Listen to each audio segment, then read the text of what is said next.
Hey guys, in this video I'm going to show you how to calculate the surface area and the perimeter of complex shapes and how to process these kinds of examples. Alright, the first example we have is an irregular shape that is more complex than the basic rectangle or circle. We are going to start off with part A of the example. In part A, we are supposed to calculate the surface area of the area inside the black lines of the shape.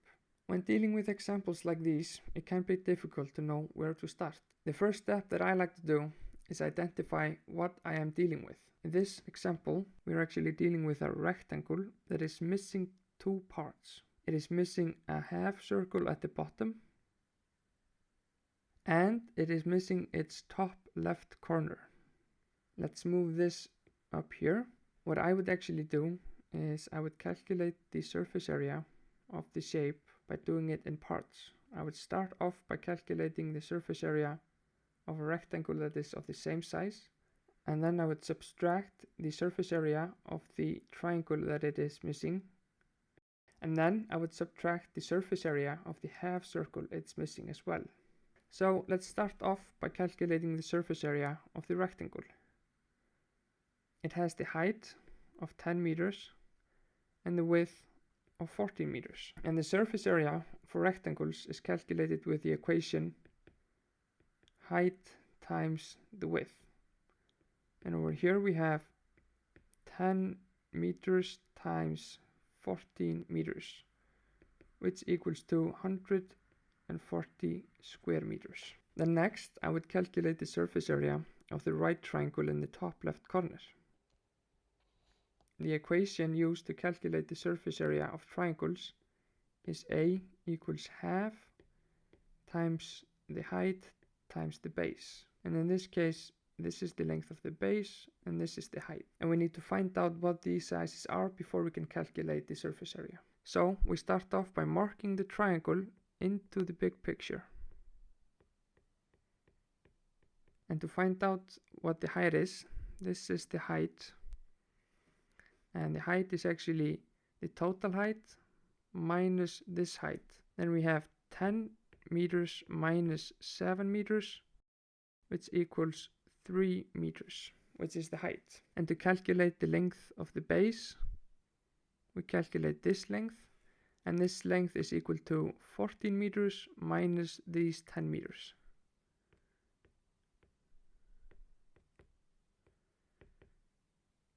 Which equals to 4 meters. Then we have all the necessary sizes to calculate the surface area of the triangle. It's half times 3 meters times 4 meters, which equals to 6 meters squared. Let's mark that over here so we can make room to calculate the surface area of the half circle. The equation used to calculate the surface area of a whole circle is A equals pi times radius squared. But now, because we have a half circle, we're going to calculate half times pi times the radius squared. And the only size we need to figure out in this case is the radius. And we have the diameter of the circle, which is 6 meters. Then the radius is half that, which is 3 meters. Then the surface area of the half circle is A equals half times pi times 3 meters squared, which equals to almost 14.1 square meters. Then we have all the necessary sizes to calculate the surface area of the irregular shape. And we know that this is 140 square meters, the triangle is 6 square meters, and the half circle is 14.1 square meters. Then we get that the surface area of the irregular shape is 119.9 square meters. This surface area over here.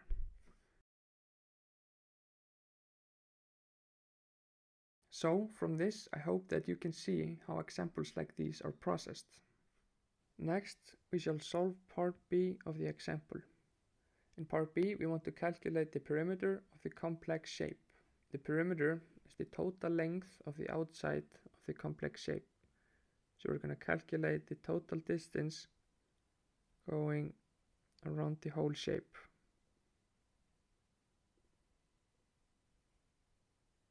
Something like this.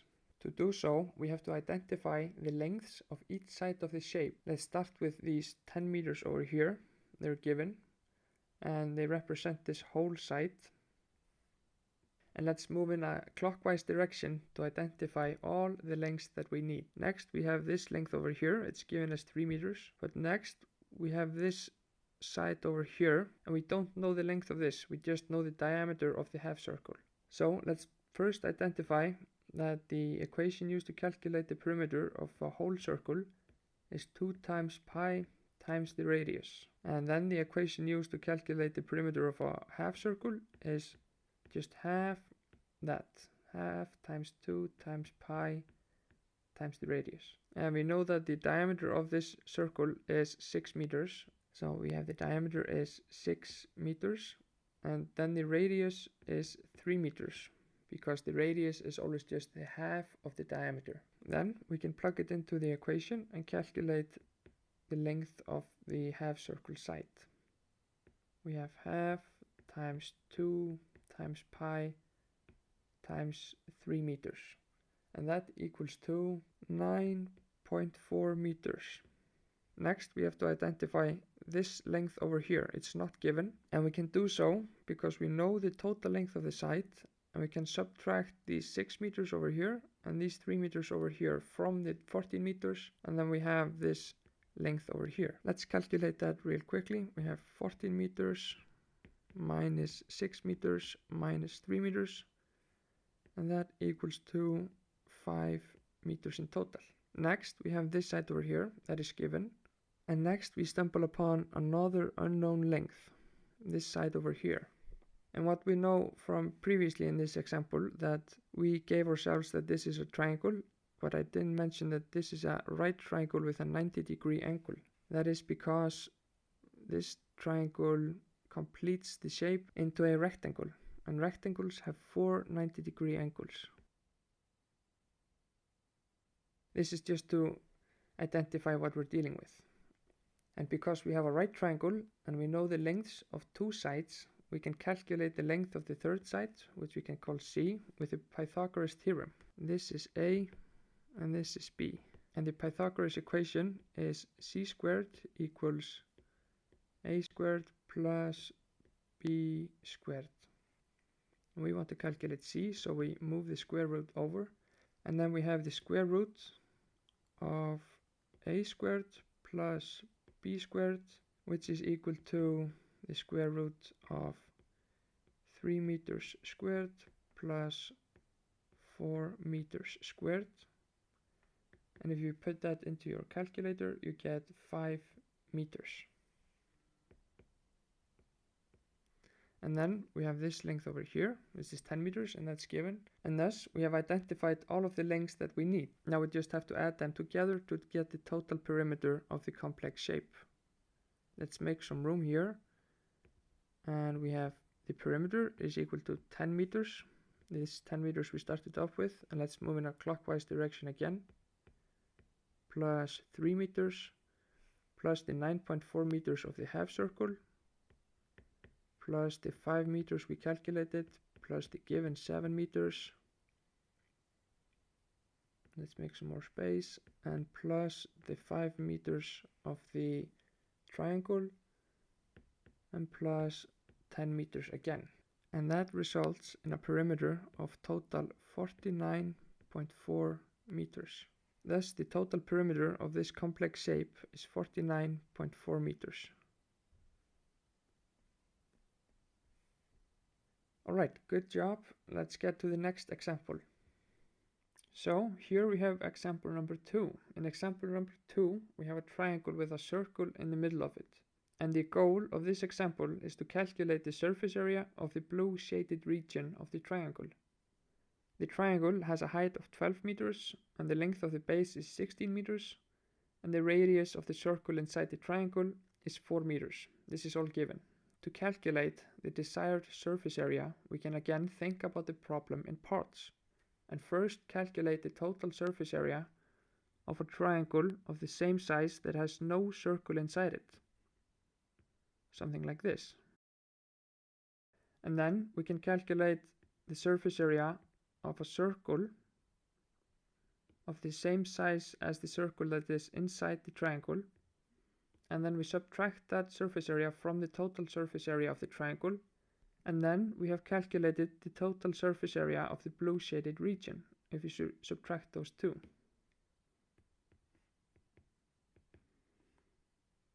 Alright, let's begin with the whole triangle. The equation used to calculate the surface area of a triangle is, if you remember, is a half times the base times the height. And in this case we have half times 16 meters times 12 meters. And that results in 96 square meters. Next, let's calculate the surface area of the circle. And if you remember the equation used to calculate the surface area of a circle, it is A equals to pi times the radius squared. And we have the radius given, so we just have to plug it into the equation. We have pi times the radius squared, which is 4 meters squared. Then the surface area is roughly equal to 50.3 square meters. And then we can calculate the total surface area of the blue shaded region. We have calculated that the surface area of the triangle is 96 square meters. And then we subtract the 50.3 square meters we were just calculating. This results in a surface area of 45.7 square meters. So the surface area of the blue shaded region is 45.7 square meters. Alright, then we are done for now, and if you learned anything from this video, then please give it a like and subscribe to my channel for more math videos. And in the description down below, I will link a formula paper with surface area and perimeter equations for some simple shapes. I will also put a link down in the description to a PDF file with more examples as the ones we just did, so that you can try them out for yourself. If you have any questions about those problems, just send me an email or comment down below.